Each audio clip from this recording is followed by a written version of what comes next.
Wherever you are, welcome to another of my takes on China. And this time I'm going to give you some facts about religious freedoms in China. Many people don't believe we have them here, but I'm telling you they're wrong. We do. Now, few people have recently been arrested in China, and the US State Department is kicking up a fuss. What a surprise. Why are the US State Department concerned about a small, insignificant apparently, Chinese church? Well, despite sensational headlines, there has not been a sweeping crackdown on religious freedoms in China. In fact, absolutely nothing has changed except 30 people got arrested in one organization. But we'll come back to that situation in a moment. Let's get some background. China has religious freedom and freedom of assembly written into their constitution, and that means anyone can be any religion they want. However, the country recognizes only a few mainstream religions, so no one can come here and start a new religion or a branch of a religion. And one of the biggest problems I've had in my life with organized religion is watching churches and church leaders get rich from exploiting poor people. Your rewards will be in heaven, they used to tell people as they collected coins from the impoverished. You're helping your community, they would say, as the bishops ask us to kiss their gold and ruby rings. Historically, we can go all the way back to the Crusades. There have been countless wars fought over religion. One person believes his or her God is more important than another, and the next thing is people are dying. But it's rarely the religious leaders dying. It's never the political leaders. It's always the poor people, the same impoverished poor people, followers, being pushed into battle by the leaders from behind. And it's not just one nation over another. It happens inside the borders of many countries. It's happening right now with Jews and Palestinians. Make no mistake about it, there are mass murders going on all around the world right now because some people believe their God promised them something and other people don't want to give it to them. This is not an exception. This is historically normal. Now, I could go to every colonial country to prove my point. Spain and Portugal, Germany, France, even more recently the USA with their manifest destiny. But let's look at my birthplace, Britain, for the situation today. The Brits use religion to divide and control societies all over the world, and tensions in India and all over Africa still exist today because of it. However, they hate that this division has come home to roost in their own country. Britain now has severe religious divides and is quite cleverly, in my opinion, writing anti-Islamic laws. They would argue that those laws are to stop anti-Islamic hatred. In fact, they aren't. They're religious oppression. Cleverly worded laws. They're worded as anti-terrorism or anti-hate speech. They do say that you can't discriminate on the grounds of religion. However, there are literally hundreds of people being arrested, charged, and soon some of them will be convicted for doing so. There are no freedom of speech rules where religion is concerned. If I were to say I hate all Muslims in the UK, I'd be charged and convicted. If I say I hate Jews, I'll be charged and convicted. I'm not allowed to have those opinions because under law, they are hate speech. Now, is that wrong? No, I'd say that's fair enough. But if I post a tweet, as one man did, calling his ex-girlfriend's Irish boyfriend a leprechaun, I could get a conviction and at least have to pay a fine. In his case, the judge put him in prison. Media personalities, including Darren Grimes, quite a famous guy, have been interviewed and detained for hosting guests on their shows who hold opinions different to the narrative. In other words, the state has decided what constitutes free speech and what constitutes a crime. Now, we could argue all we like about whether that's right or wrong, but that's the law. And one thing China hasn't done is expanded its laws to protect any minorities. Every person in China, from Xi Jinping right down to me, a foreigner, is protected by the same law. And those laws haven't changed in many years. They protect people. Muslims moving around the UK are suspect because of their dress, because of their culture, because of their religion. And in many cases, there are protests, violence, aggression against people like this. There are attacks on Islamic places of worship, but there are new laws being written to protect Jewish places of worship and not Islamic mosques. Fiaz Mughal writes in the Daily Telegraph, and I've linked it, Muslims are a religious collective, not a racial group. It's important to differentiate between the two in law.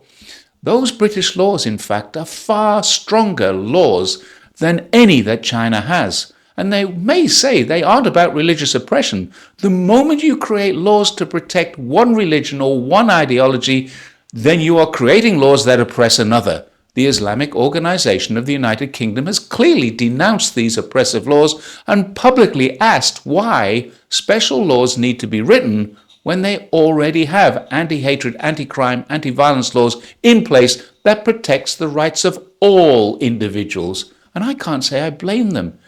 And if I were to use China as an example, they'd find the laws that in place already work well enough. Organized religion working with US government interests caused riots in Hong Kong. This is not a theory, this is a proven fact. Google the Cardinal Zen, Z-E-N, case in Hong Kong, or Jimmy Lai trial, and you'll find evidence, not allegations, real evidence that millions of dollars slipped through this so-called Catholic anti-communist hero's hands on its way to causing damage, violence, personal injury, and even death. Arresting and charging people for inciting, promoting, and paying for violence against society is, and ought to be, in any country of the world, deemed a crime. China is no different. According to Wikipedia, not a source that I like to quote, but since they're usually anti-China, when one of their statistics meets my needs, I'll use it with relish. There are 44 million Christians in China. That's more than the UK. I accept that there are a lot more people, but that figure did surprise even me.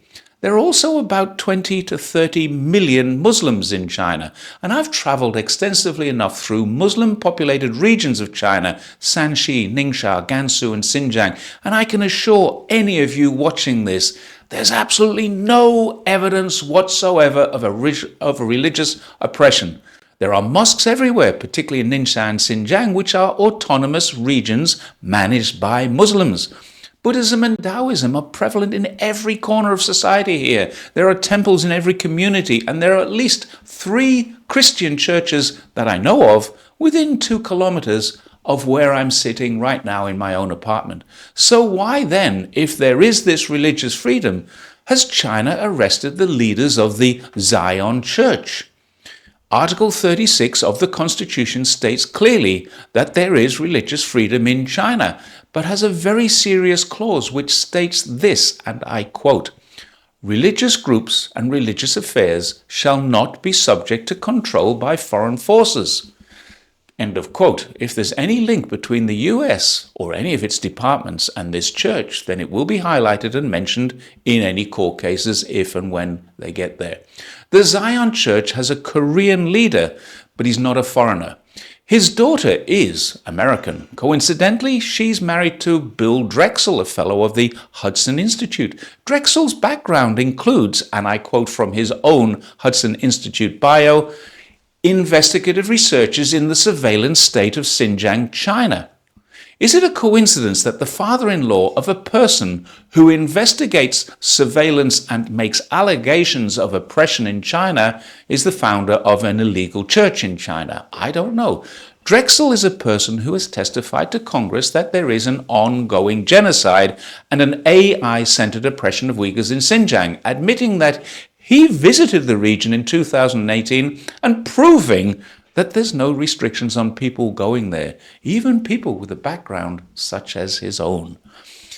Even Marco Rubio's post on X mentioned that the church was unregistered, his word, not mine, and that means it's not legal.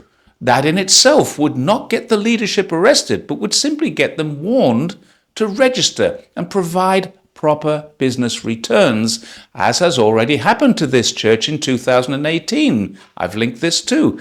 There are no tax exemptions in China, so a church must provide information to the taxation department about their income. If they are unregistered, then they're almost certainly avoiding tax too. Another offense. Now, if you can show me a country that allows organizations to avoid tax by avoiding registration, we'd all move there and start businesses. That's illegal everywhere.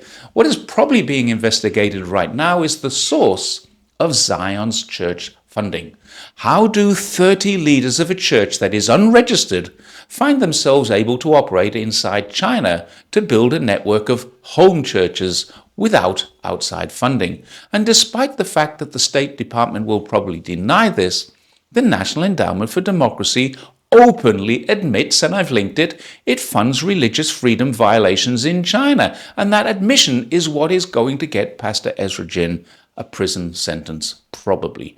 You can decide for yourself if the Zion Church has committed offenses against these fundamental laws. If the church is influenced or controlled by foreign forces, I personally believe they probably have been, but I'll wait for further evidence to definitively say so.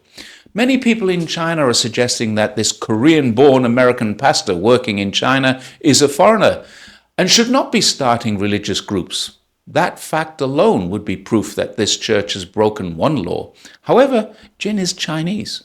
He's ethnically Korean, which is one of the 56 ethnicities of China, but he was born very close to the DPRK border in Heilongjiang, China's northern regions, so that law isn't applicable unless his funding and support comes from overseas, and that's one of the things that he's being investigated for right now, no doubt at all. But here's the interesting part of this. It isn't his first rodeo. He was arrested in 2018 and his church was closed down. He was placed under house arrest, but as far as I can find out, he's never been convicted. He's been able to travel, restart his church and operate since then until now. What kind of oppression is this? This is not a person who didn't know he was doing something wrong. He's an institutional and repeat offender. The government knew he was doing this. His refusal to register is an offense, and it's almost certain this time he will be convicted. One of the things the church does is it encourages members to pray rather than go to hospital when ill. That's illegal in China. Another clause from Article 36 of the Constitution of China says this, quote, "The state shall protect normal religious activities. No one shall use religion to engage in activities that disrupt public order, impair the health of citizens, or interfere with the state's education system." There is no doubt at all any religious group suggesting any of these things would be outlawed in most countries. If they aren't, the problem isn't with the church, it's with the country. China is simply avoiding conflict by removing people who are in grave danger of creating it. If you don't like that, then don't come to China. But if you prefer to have a safe, stable, and secure environment in which to practice your religion like hundreds of millions of Muslims, Christians, Buddhists, and other religions actually do, with no issues at all, then look at what China has done to provide that safe, stable, and secure environment for you, and thank them for it. Thanks once again for watching my take on China. Please feel free to engage with me. This is topical and it is also quite controversial. I believe we haven't seen the end of this one yet, and the Americans are really going to push this hard. But it is only 30 people out of 1.4 billion. It is only one church out of the thousands that exist, probably hundreds of thousands of churches that exist here in China. Bye for now.